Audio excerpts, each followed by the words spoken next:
report na itatap nyo raw po, na itap na ba ang Interpol para habulin itong mga fake news peddlers na nasa ibang bansa? Pag-file ng kaso dito at may warrant na lumabas, whatever, ayun po, itatap po namin sila. Ganun po yun. Yung kagustuhan mo na umuwi, yan din yung katapusan ng buhay mo. Magiging Ninoy Aquino Junior ka. Number one, wala talagang basihan yung kaso. 43 counts of 43 for human murder.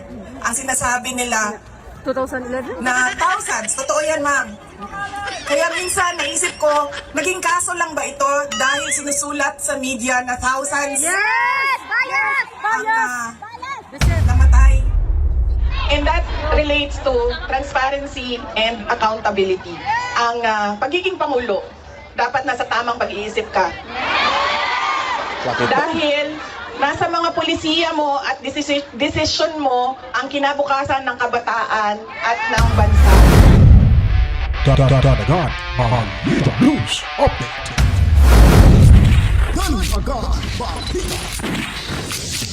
At sa amin, nakapag-harvest na kami, kakatanim lang. So, hindi, buti na lang yung timing, hindi yung bago ani, nakapag-ani na tayo. Not it the, okay. It's there's also, Hindi, ang ganda mo today. Hindi, bakong bangang. 5,000 pesos. There's a millionario, sama-sama tayo, babago mo. Alam mo, millionario. Dadagan Balita.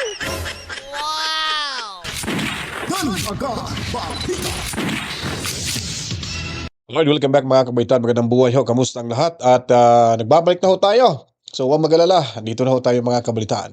So pasensya na, yung boses natin medyo paus pa at medyo may sipon pa rin ho tayo. Kaya ilang mga araw ho tayong hindi ho napapakinggan dahil nga po sa karamdaman ho natin mga ilang araw ho mga kabalitaan.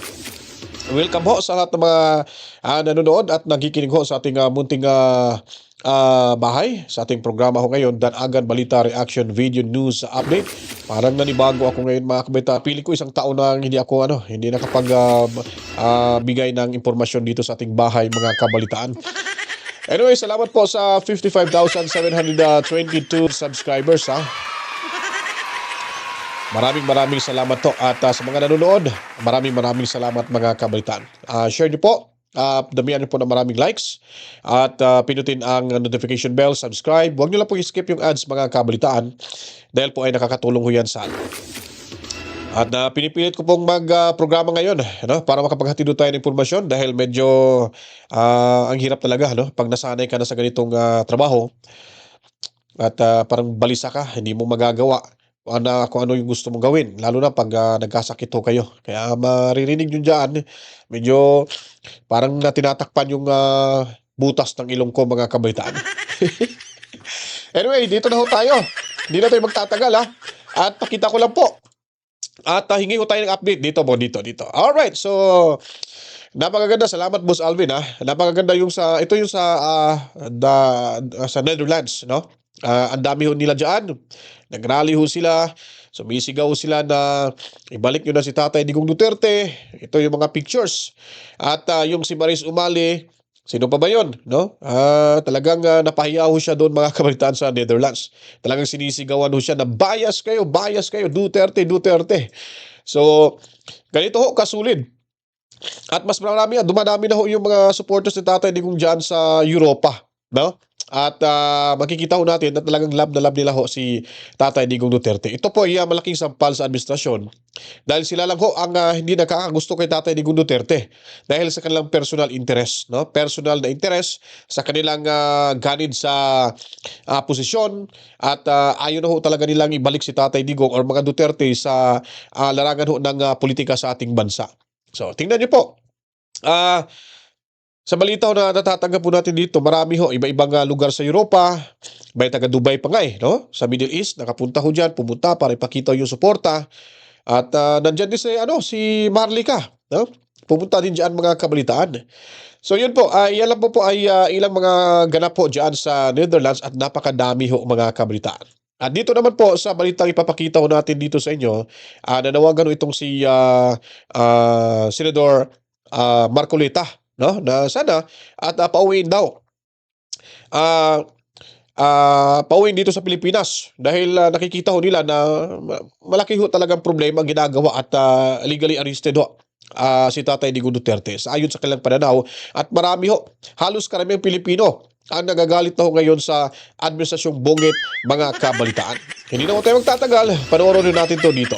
Samantala, naging sentro ng kampanya ni Senatorial Candidate Rodante Marcoleta ang paghimok sa publiko na samahan siya sa hangaring mapauwi ng ligtas sa Pilipinas si dating Pangulong Rodrigo Duterte na ngayon nga ay nakakulong sa The Hague Penitentiary Institution o ang The Scheveningen Prison sa the Netherlands. Nitong weekend, nagkaroon ng motorcade at nagrally po si Marcoleta sa Dumaguete, Negros Oriental. At sa kanyang mensahe, sinabi nito na simbolo ng karangalan si dating Pangulong Duterte. PRRD is the symbol of our honor as a free, brave, independent, and sovereign people. Huwag po kayong mag-alala. Huwag po tayong mawalan ng loob. The day of reckoning will come, surely. Let us bring back our people's consciousness and confidence to our government. Let us bring back our sense of nationhood. Let us bring back our pride and sense as a people as to who we are. Let us bring back our faith in what we can do for our people. Let us bring back PRRD. Inihayag niya ang kanyang pagkondena sa pagsuko ng pamahalaan sa dating leader sa International Criminal Court.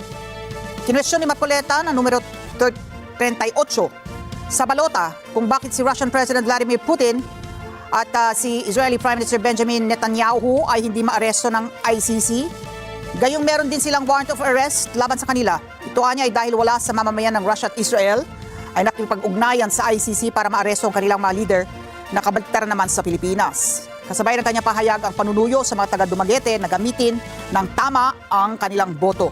Ngayong araw naman ay mga taga-Malabon ang sinuyo ni Marcoleta at kanyang itinuloy ang kampanya na maibalik sa bansa si FPRRD dahil ang naging kalaban umano lamang nito nung kanyang panahon ay mga anay ng lipunan. Yung presidente ng Russia, Vladimir Putin, meron din pong warrant of arrest na inisyu ang ICC. Na ipinadaan sa Interpol. Meron din po. Nauna pa nga yung warrant of arrest ni Vladimir Putin kaysa kay Pangulong Digong.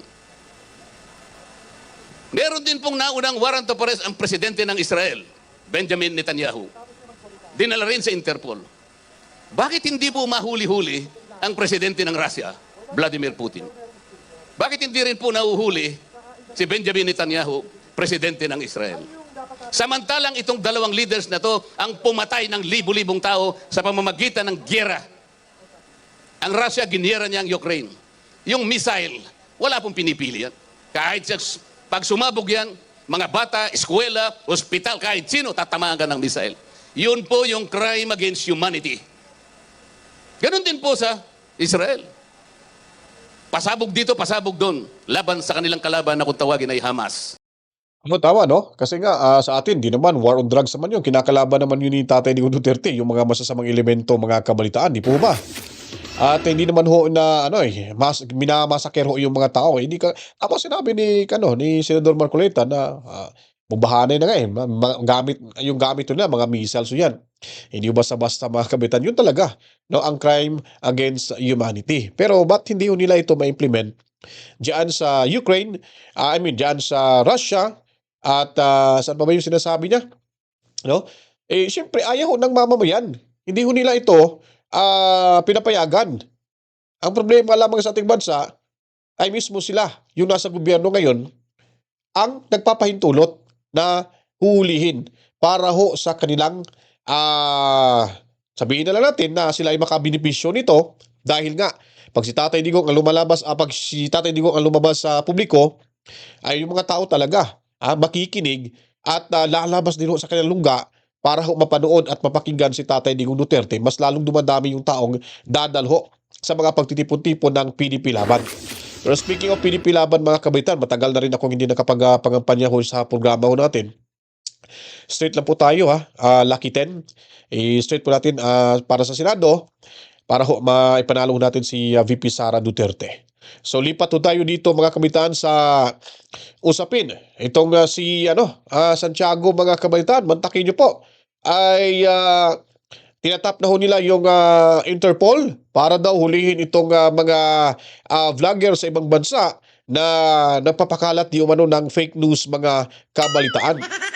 Ito ba kayo mangyari ho? Nako, isa nang tatargetin dito si malamang, no? Pinaka number 1 sa listahan, si Maharlika, mga kabalitaan. Kasi tinuturing ko nilang, ito yung grabe, ito yung nag-expose talaga ng talagang matindi. Kahit anong basta pag may dokumento, ini-expose nyo at hindi nababalita ito sa mga mainstream media, mga kabalitaan. Kaya nga po, wala nang masyadong sabi nila na nanonood sa mainstream media, siguro pasilip-silip na lang at sa vlogger na ho sila nakikinig, mga kabalitaan. Ito ang marahil dahilan sa kanilang espekulasyon na kailangan habulin ho natin itong mga vlogger sa ibang bansa. Kasi luging-lugi na ho yung mainstream media, mga kabalitaan. Ito yung opinion ko lang po Hindi ko sinasabi yun po talaga. Ayun lang po yung nababasa ho natin sa pangyayari ho ngayon. At saka pabor ho to sa mainstream media kasi pag nahuhuli yung mga mabibigat na mga vlogger na talagang sa Bisaya pa, lunod patay, yung kanilang pagkikipaglaban sa mga Duterte, ay babalik ko yung mga tao na manunood sa mainstream media. Ang tanong mo ba, ay sila may babalik, mga kabalitaan? Kayo po ba'y babalik, mga kabalitaan? Kayo po ba'y babalik kung mawawala na ho yung talagang makukulong na lahat ng mga DDS vloggers? Ano naman papanoorin nyo? At papayag rin mo ba kayo na ikukulong yung mga DDS vloggers, mga kabalitaan, at kakasuhan? Nako, ang hirap talaga ng panahon ngayon. Dinadaan na ho sa kasuhan, dinadaan na ho sa paghahapla. Ay nako, so, wala na ho tayong patutunguhan sa bansa ho natin, mga kabalitaan. Anyway, sabi naman dito ni Santiago na magipatas naman ho siya. At tinitingnan ho nila at sinasabi niya rin naman dito na dapat yung mga nasa gobyerno hindi dapat maging onion skin, mga kabalitaan. So panoorin ho natin itong ilang bahagi ng panayam kay Manong Ted. No? Kasi baka ma-strike ko tayo ng News 5, stick to sila. Pakinggan lang ho natin ang ilang bahagi dito, mga kabalitaan. Pinag-aaralan naming mabuti yung mga pahayag, yung mga sinasabi nila. But then, alam niyo po, bilang ako'y dating hukom, ay binabalanse po namin. Guided po ang aking mga agents sa karapatan ng ating mga mamamayan, ng sino man tao, sa freedom of speech, freedom of expression. Binabalanse po namin yan. Hindi po lahat ng salita, komento, at saka isa pang tinitingnan namin, ang mga government officials ay hindi dapat onion skin. No? Yun po, lahat po yan ay binabalanse po namin lahat. So yun po, hanggang dyan na lang ho. Kasi nga, ang issue naman dyan ay makipag-tap ho itong NBI sa Interpol upang sa gayon po ay kung may warrant of arrest yung mga nasa ibang bansa at ipapahuli ho nila sa Interpol at ipapadala balik sa Pilipinas, mga kabalitaan. Anong mangyayari kaya, mga kabalitaan? Sa lahat ng mga nagbablog ay talagang babaliktad yung kaldero. Yung lutuan, yung pinagsaingan ng bigas, mga kabalitaan, ng ilang mga vlogger. Kasi nga, diyan lang ho sila kumikita Wala na ho silang, hindi kagaya sa iba, yung nasa ibang abroad, nagtatrabaho naman, at the same time, nagbablog, so kumikita ho sila. Pero may tinutulungan ho sila sa pamilya ho nilang naiwanan sa Pilipinas. So, kung mangyayari ho ito, mga kabalitaan, talagang marami hong magugutuman na mga mamamayang Pilipino. Ito po yung opinion ko po.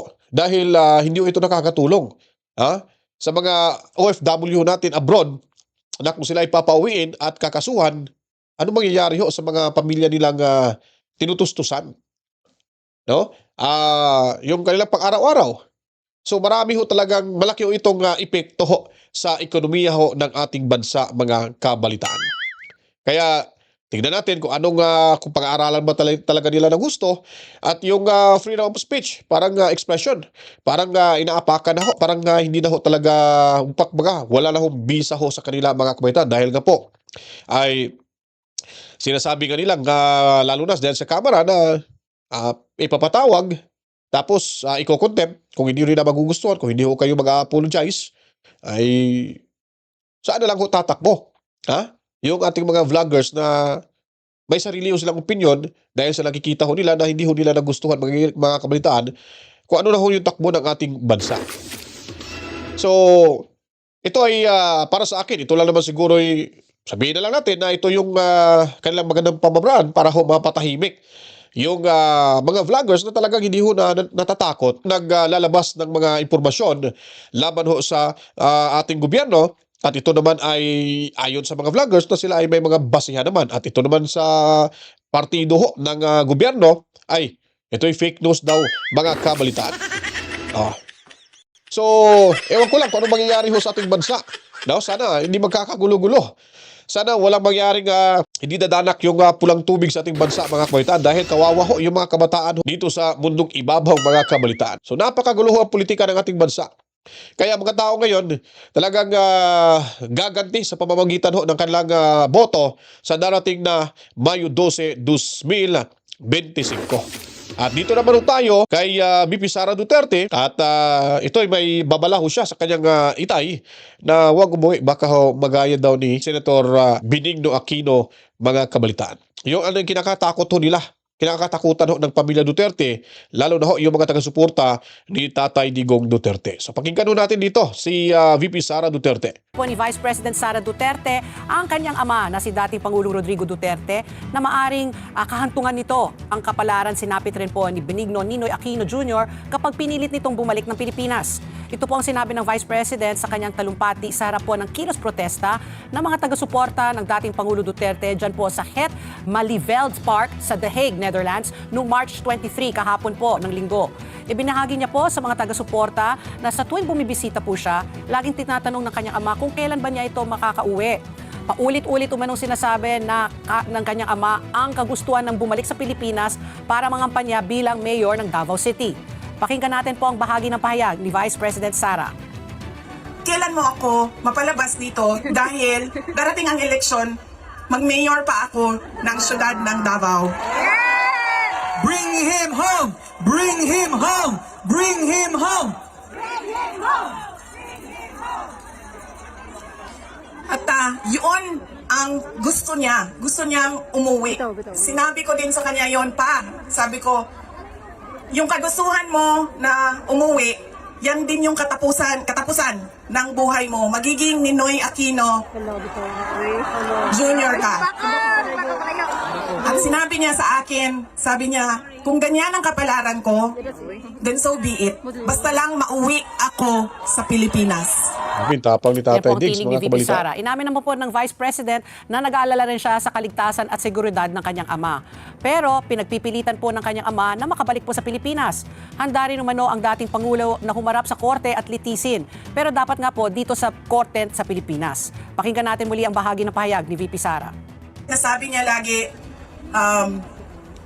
alam niya na mali ang ginawa. And at to the very minute na tinulak siya paakyat ng eroplano, ilang beses niya sinabi na I want to be tried in a Filipino court before a Filipino judge and a Filipino prosecutor. Because he knew that number one, wala talagang basihan yung kaso. 43 counts of 43 for human rights. murder.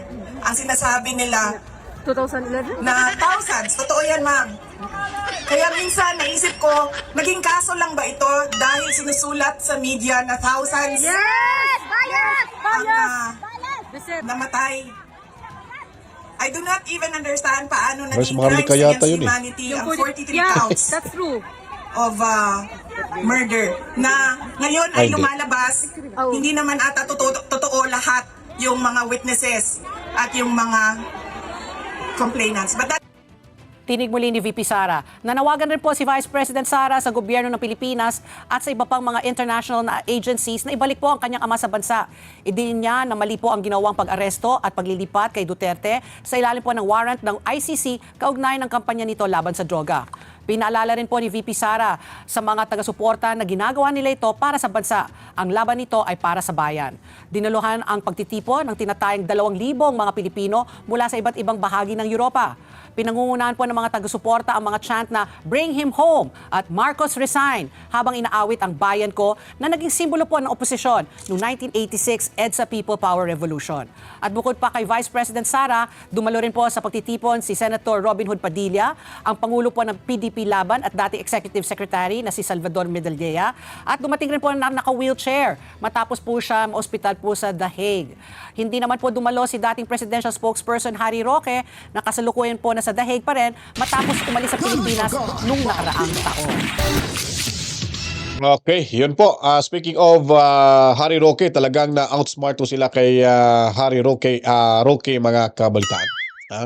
Kasi parang balak yata nilang pabalikin na si Roque, hindi na alam na siguro, akin lang to. Siguro nung nagsalita ko siya, nung nag-live siya na magpa-file siya after na kanyang live doon sa Netherlands ng asylum, baka nakapag-file na siguro, no? Kasi siya talagang isinapubliko niya na agad kahit hindi pa daw siya nakapag-file. Pero duda ko nakapag-file na ho yun.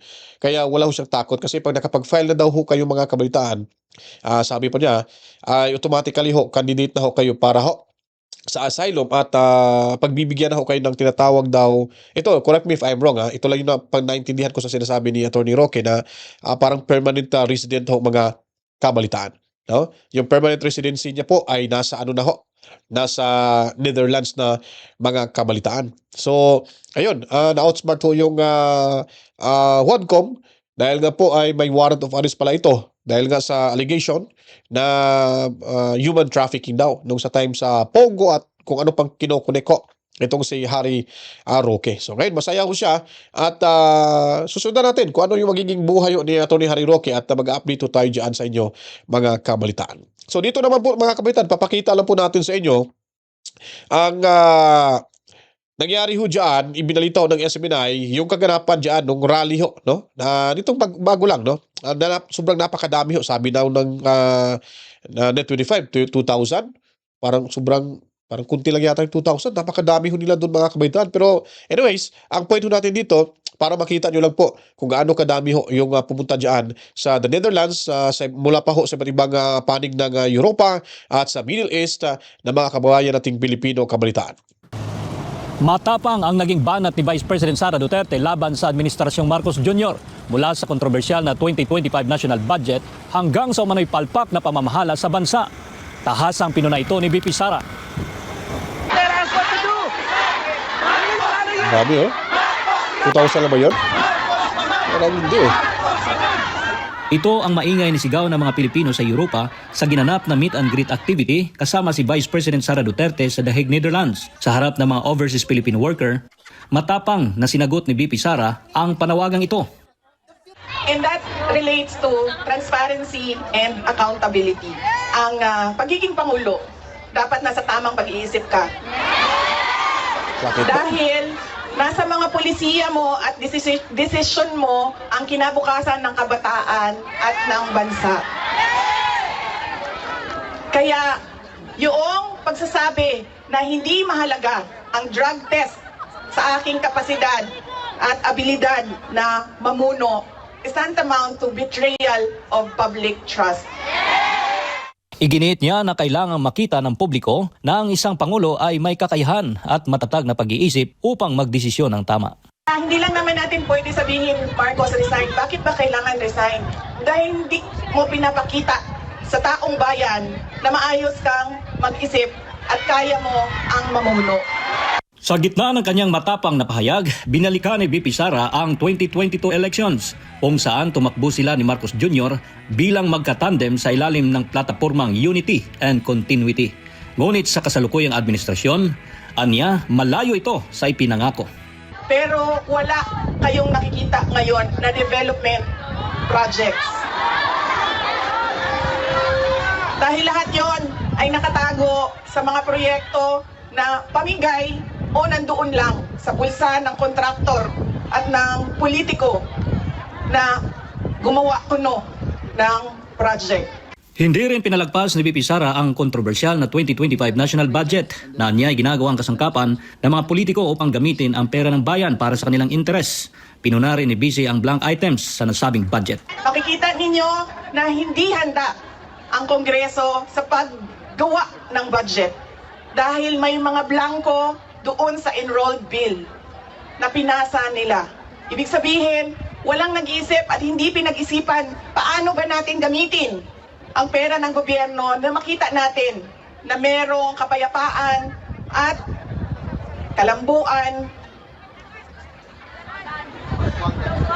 kauswagan sa ating bayan.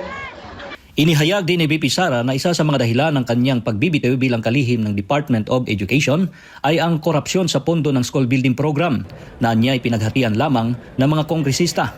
Matapang din niyang binunyag kung sino lang talaga ang may hawak ng desisyon pagdating sa pambansang budget. Wala namang totoong bycam kung saan pinag-uusapan ang paggamit ng pera. Ang desisyon lang na nandun ay kay Zaldico, nung panahon ko, kay Zaldico at kay Martin Romualdez. At diretsong pinapapirma sa malamang tao na hindi nagbasa o hindi binasa ang buong budget.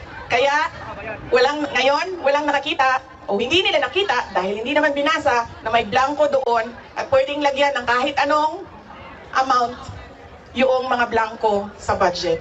Sa gitna ng mga pangyayari sa bansa, iginiit ni VP Sara na hindi ang mga Duterte ang problema ng bayan, kundi ang pamamalakad ng gobyerno. Ang problema ng bayan ay ang governance mismo ng Pilipinas.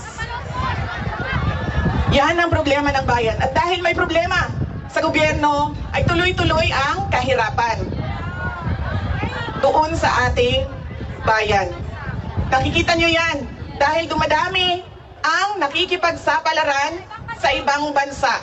Para kay VP Sara, hindi lang ekonomiya ang dapat natutukan ng kasalukuyang administrasyon, kundi ang pagbibigay ng maayos na serbisyo sa mamamayan gaya ng pabahay, peace and order at dekalidad na healthcare. Nakikita nyo yan dito sa mga bansa kung nasaan kayo. At kaya kayo nandito dahil hindi nyo yan nakikita doon. And apparently, tayo lang yung nakakakita, yung nakaupo doon, hindi nila nakikita. Mula dito sa The Hague, Netherlands, Anton Cero. So yun po, no, sobrang napakadami hong dumalo doon mga kabalitaan at nakikita natin na talagang love na love ho nila si Tatay Digong Duterte. So yun po ay hindi lang ho sa aywan ko lang kung lahat namang taga Netherlands ho na Duterte supporter ay naandyan, pero parang yung iba mula pa daw sa ibang bansa, no? Bandang part ng Europa at sa Middle East at kung saan-saan pa po mga kabalitaan. Kaya sana bukas makapunta na ho tayo diyan sa Netherlands para ho direkta ho tayong mag-cover sa sitwasyon mga kabalitaan. Di mamalay natin, who knows? Di ba kung pagbibigyan ho tayo ng pagkakataon na matulungan tayong makapunta ho diyan. Why? Napakasarap po. Pero ang importante mga kabalitaan ay si Tatay Digong mapauwi na talaga. Yun lang po yung hangarin natin para ho magkaroon ho ng katahimikan na yung bansang Pilipinas dahil sobrang gulo na ho mga kabalitaan dahil nga po sa nasasaktan ang karamihang Pilipino sa ginagawa ho ng administrasyon na ayon pa sa mga eksperto at sa pamilya Duterte na illegally arrested or kinidnap ang kanilang padre di pamilya na si former President Rodrigo Roa Duterte mga kabalitaan. Huwag lang pong kalimutan, ito lang pong masasabi ko sa inyo. Lagi ko pong sinasabi na vote straight to tayo 10, lucky 10, para ho magkaroon ho tayo ng mas lumakas pa no, yung pwersa ho natin dyan sa Senado. At lalo na ho, itong si Marcoleta, sana makapasok din mga kabalitaan dahil matindi ho ito. Matinding laban ho ito at sana sa pagtapos ng halalan at sila ay makapasok at manalangin pa rin tayo na tuloy-tuloy ang tagumpay na makakamito ng PDP Laban at ng mga Duterte mga kabalitaan. Kaya ako po hindi magtatagal kasi nga yung ilong ko ay talaga nagkaklag na yata itong mga kabalitaan. Kayo ingat-ingat kayo, huwag kayong dahil sa panahon ngayon, ulan, init, at hindi biro magkasakit mga kabalitaan. Lalo na pag ikaw ay may trabaho, hindi ka makapagtrabaho dahil may sakit ho kayo, at lalo na ho yung mga pamilya na tinutulungan nyo. Kaya ingat lang ho tayo sa araw-araw mga kabalitaan. Salamat ho ni Mami Rose at Daddy Berting dyan sa Cebu, Tobias family. At sa lahat ng mga OFW, overseas Filipino workers, saludo ho ko sa inyo. At sa ating mga kapatid na Muslim, assalamualaikum, masalam. At lalo na ho sa mga Pilipino sa malupalop nating mundo, Luzon, Visayas at Mindanao. Maraming salamat po sa inyong lahat. So, suportahan nyo po parati yung ating Munting Bahay. Panoorin nyo po yung mga video. Kung nagustuhan nyo po, paliguan ng maraming likes. At i-share nyo po, mag-komento kayo. Notification bell, always po yan. Dapat ipindutin nyo rin yan. At subscribe na rin. Para hindi kayo or lagi kayo updated para sa mga kaganapan sa tilipunan. At huwag nyo pong skip yung ads, mga kabalitaan. So ako'y magpapahinga na po at nagbigay lang tayo ng oras para naman hindi kayo magtaka ba't hindi na ako nakapag-program, nakapag-content dito sa ating Munting Bahay dahil yun po ang rason at tayo po ay nagkasakit lang. No? Sinisipon at inuubo lang tayo. Medyo ngayon, okay na. Pero andyan pa rin yung sa ilong. No? Barado pa rin yung ilong natin mga kabalitaan. At kita-kits tayo sa susunod na mga oras ating pagbabalik. Mabuhay ho tayong lahat. To God be the glory, Mama. Chip, chip. Peace out. Guns are gone, Bob Peter.